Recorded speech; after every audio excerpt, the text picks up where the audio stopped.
It's Dr. Ron England here again with with my class, Critical Thinking and Psychological Defenses. Today we're going to talk about brainwashing and basically what we call coercive persuasion. It's really understanding how you or anybody else that you know can be systematically manipulated. So what I really want you to learn from this is to know what brainwashing is, and also understand that brainwashing is just something along that spectrum of persuasion. And that persuasion may or may not be a negative thing. It may be a positive thing. There's the thing called the bite model, which is something to deal with brainwashing. And we're going to understand how the components of the bite model work together. We're also going to look at the way belief modification actually occurs, which is the unfreezing, changing, and refreezing of your beliefs. And also to recognize when you're actually having somebody try to manipulate you, and also recognize when you're most vulnerable to manipulation. Now, this does talk about manipulation techniques, and what I'm trying to do here is protect you from manipulation. This is not a course on how to manipulate others. Most people, I'm going to hope, are going to look at this as something that is positive for themselves. So we're going to go along with this one. So this has been around. The concept of manipulation and persuasion has been around for a long time. But the term brainwashing really came around 1950, roughly. But this has happened all through history, long before it was coined as something, way back to the ancient religions, and more currently in some applications like we've all seen the cults, we've seen online radicalization, it's even used in things like corporate training. So yes, it does exist, it is here, and it does have different stages that go with it, and also different degrees. So to understand this, you need to understand persuasion, because we often are in situations where we want to persuade other people to either do the right or wrong thing, and we're also always in situations where we might have somebody who's trying to persuade us. It doesn't mean that everybody's trying to brainwash us, okay? But you should recognize that level of persuasion. So, what's normal? Well, normal is something that you're voluntarily, it's voluntary. And some of these are really, really important to think about when you're looking at how people are trying, that level of persuasion. Can you question what's going on? Can you debate what's going on? Can you give your own opinions? Do the people who are talking to you respect those decisions and give you autonomy? Are they transparent? And this one that transparency is really important. What I mean by transparency, do they tell you what their goal is? I want to convince you to come with me to go get an ice cream cone. Okay, if you don't want to go, that's okay. I'm going to go get an ice cream cone myself. Okay, and you may disagree even with my decision to go eat an ice cream cone. That would be considered a normal persuasion. I mean, that's like, okay, I really want you to come with me to get ice cream. You don't even have to get ice cream. Just come with me and watch me eat the ice cream. Now, coercive. You will come with me now to get the ice cream cone, and if you don't, I'm going to do this. Yeah, that starts getting onto that other side. Now, you're not allowed to question my decision to go get an ice cream cone or my desire to include you in getting an ice cream cone. You need to come and you need to understand how important it is the ice cream cone actually is, that you must have that ice cream cone. Now, do I have a hidden agenda? Well, the reason I'm going to get an ice cream cone is because I'm trying to fatten you up for like in Hansel and Gretel. Well, maybe or maybe not. But is there a hidden agenda? Are there methods? Do I punish disagreement? Do I prevent any other decision? Okay? There's stages. And as you can see, the coercive versus the normal are different things. So Now, what we've talked about here is that persuasion, and we really, I mean, other than them saying that we might use force or manipulation, we haven't really gotten into the physical scenario here. But now we're going to talk next about the bite method. And this does come from Stephen Hassan, who is an expert on cults. And he kind of goes over the different aspects of what happened when people move into that cult, that cult mindset. So one of the biggies is controlling your behavior. And some of this might be extreme, and some of it might be less extreme. But let's look at some of these. First, who are you around? Where do you live? What are your social connections? What do you wear? What do you eat? How do you look? Okay, I hate to say it, but are you required to wear specific clothes to join in with the group? Think about that. Okay, is it considered? Is it an expectation? Now, you're going to be more susceptible if you're tired.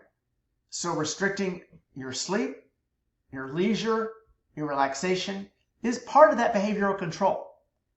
And then it really does come down in the end to making sure that you get permission to make decisions, including just basic life choices like, do you want an ice cream cone? Okay, now the next step in bite, that first one was behavior. This one is information. You can't, you shouldn't be listening to those outside influences. They're dangerous. Only I know the full picture. Only I can lead you in the right direction. Okay, that whole piece of saying, where does that information come from? And then it gets really as far as going, you're not going to have access. You can't read those. You're not going to read those books. We're going to get rid of those. We're going to get rid of all the other communication that I don't see as acceptable. And if you do, I'm going to have these other members I'm going to know because these other members are going to tell me. In other words, and you need to tell me when somebody else is doing this. That is that information control. Now, sometimes one of the things, and this is one that you'll hear, when something labels something else as fake news, that is information control. You only should be watching, getting your news from these sources. Well, the reality is you can get your news from all sorts of sources. If you're a good critical thinker, you're going to be able to discern what's good and what's bad. But you should have full access to all of those sources. So, yeah, that's part of it. Now, that next level, thought control. One of the most common things of source control is the chant. Anything that's repetitive is a thought control process. Now, meditation can be that way, or repetitive activities that you have to do all the time, but chanting is a very common one. Loaded language is a biggie. When somebody uses an adjective by somebody else's name, and I'm not going to say anything specific, but let's say the word crooked or something like that. That's loaded language. That is trying to get you, and especially if they're consistent all the time, that's trying to get you to think of that person or that thing or whatever in those terms. It's loaded language. It is a brainwashing technique. Eventually, your own identity is subsumed by the identity of the group, of the control. Okay, it does change you. You do change. And the other one is if you, especially in cults, if you think the wrong way or you do something that's against those things, you have to admit it. Okay, and sometimes there's even a specific punishment that you might sometimes even put on yourself as part of it. That's the T in bite. And then the last one, which is actually the most powerful, is the emotional control. To make you feel bad. Basically responsible for everything. Everything that you did wrong, things that are going on with the group, things that are going on with you personally, put you into a guilt cycle and a shame cycle. Okay, and then use punishment and reward to make you dependent. That's something that people do that all the time. They use reinforcement that way. Love bombing, if you don't know what love bombing is, I do discuss love bombing later because it is a specific technique where you shower somebody with affection and love, but then you withdraw that to actually, and then they are now seeking that. So it's something that's overwhelming, and then you follow it back up. And then looking at creating fear, making you afraid of what happens if you don't follow the group, okay?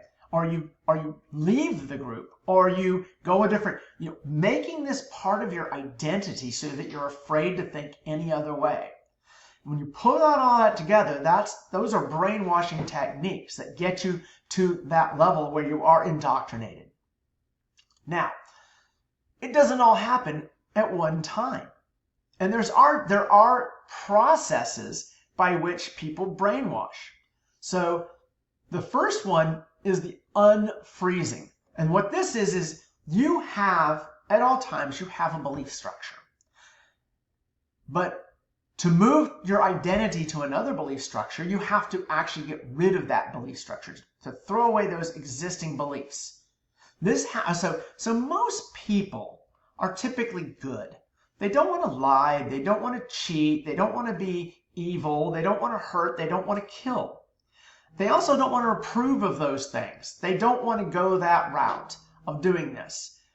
We need to get rid of those things if we're going to go to a different belief structure. So, what can we do? Well, the first thing we can do is just put you underneath enough stress, both physical and emotional, so that you can't cope.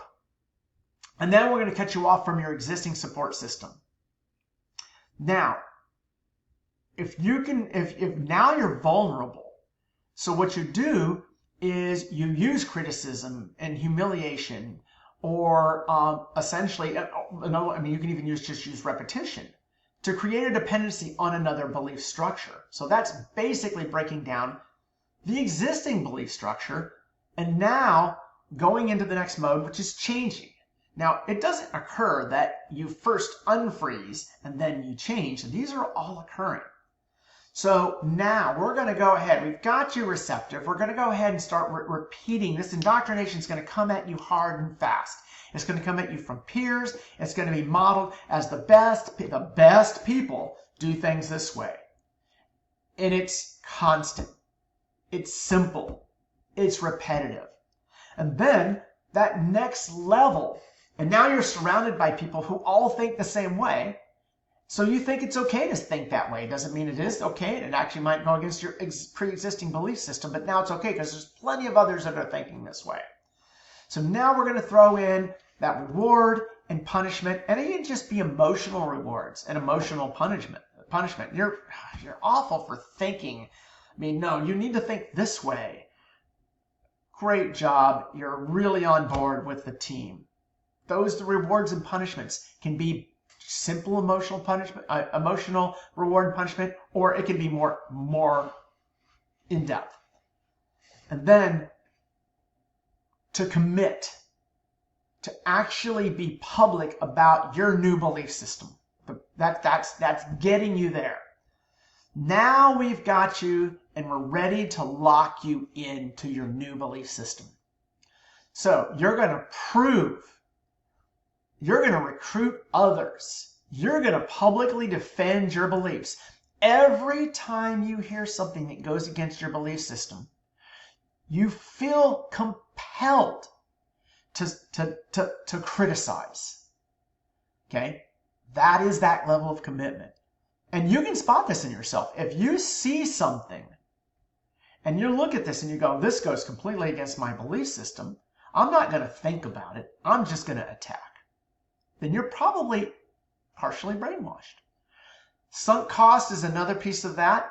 The sunk cost is basically, and this is really true of cults, you now make a financial investment in time, and you've got emotional investment. It doesn't have to be totally cult, but and it's hard to get away from that. You don't want to get away from that. And you start moving in a direction where you don't even have the option of going back into that previous life. So everything in your existence reinforces this new role that has been thrust upon you. Once you reach these stages, you've been through that psychological persuasion that is at the level of brainwashing. And this does happen to people all the time. It happens to people in relationships. It happens to people in cults. It happens to people in political movements. Okay? It happens to people that are simply corporations trying to advertise you to believe a certain way. These all happen. So the environmental factors are essentially there to make you vulnerable or susceptible. Stress. And stress can be a lot of things. Sleep deprivation, bad nutrition, or just being tired. Social isolation is actually from people who can help support you. If you feel isolated from a support system of people that you know and love and will support you, you are vulnerable. Okay, and then throw in that last little bit. You need to be uncertain. You have to have fear. You need uncertainty of the way things are going, so that I can make you believe that you have to go this way or else things are going to be awful. Okay, that is a piece of brainwashing. So, what are the levels that occur there? Well, most people that are in these stages are really at maybe 2 or 3 is when we really notice them. And 1, you actually have a level of vulnerability. Okay, you have interest in something. You're spending time with people and ideas that are in a different direction, and they're leading you down different paths. Once you move away from your existing structure, now maybe your existing support structure is a negative support structure. Okay, it may not be hard to move away from, but maybe your support structure isn't hard. Remember that if people are in situations where they don't have a good support structure or a very negative support structure, they are naturally vulnerable. But then you move to a deeper level of involvement and then finally into total commitment, where you're just 100% behind this. So here's kind of a key thing. What are the red flags? Okay, if you feel like you can't question the ideas, and I'm gonna talk about this in yourself. You can see this in others, and many people see it in others. Like if you're looking at somebody and they say, you ask a question and they're immediately defensive, or they immediately question, and you're looking at the others, there's a good possibility that they have actually been gone down a persuasion path. And if they're withdrawing and they start changing their appearance, and all of a sudden they've got certainty, or they may call it clarity, about things that are very complex. Okay, that might be what you're seeing in others. But really, it's important for you to spot this in yourself. I need to move myself a little bit here, over to here, so you can see it a little bit better. I think I'll just step here in this corner. If you feel that you cannot question your own ideas, that you can't do it, that these are just the way things are, and I can't question it, that is a huge red flag. Now, if you feel like you're getting isolated from people that were once your friends or were supportive of you, another red flags. Here's one: when you make decisions, or you feel like you have to make decisions without really giving those decisions careful consideration. And sometimes I actually kind of see this as not only not making careful consideration, is that you just don't want to expend the energy to make that decision. So therefore you're just going to go with this group, this social pressure. When you're away from this, when you don't feel the support structure of the cult or the group or whatever's behind you, have a level of anxiety, or you actually just adopt that belief structure without really thinking about it, without looking at the actual evidence. Or the final one, they just wouldn't understand. Okay, all of those should tag you in that you should feel comfortable with all these things. You should feel like you can question things. You should feel that you've got support. You should feel comfortable making life decisions and being able to look at them. And you should not feel anxious. Anxiety is not a natural emotion if you are in a safe place or a relatively, if you're just solid with yourself. So anyway, I'm going to move onward because I kind of beat this horse a lot. Now, some of the things, where does this actually occur? There's lots of case studies of this. So these are ones, and I'm not going to go into a tremendous amount of detail on some of these because there are lots of historical case studies, and you can look some of these up. But these are some of the classics. So the Chinese Korean War POW techniques. This is actually back in the day when a lot of these techniques were really becoming scientific. Okay, and they were able to get the war prisoners to basically collaborate. Now, the classic example, the drink the Kool-Aid example, was Jonestown. This was Jim Jones. I remember Jim Jones. I'm old enough that I actually remember when this occurred. The initial approach of the cult was the love bombing. That's actually how it worked. And they went into a complete control. So much that they moved out of the country, formed their own communal, and then when they were essentially felt that they were under attack, they all committed suicide.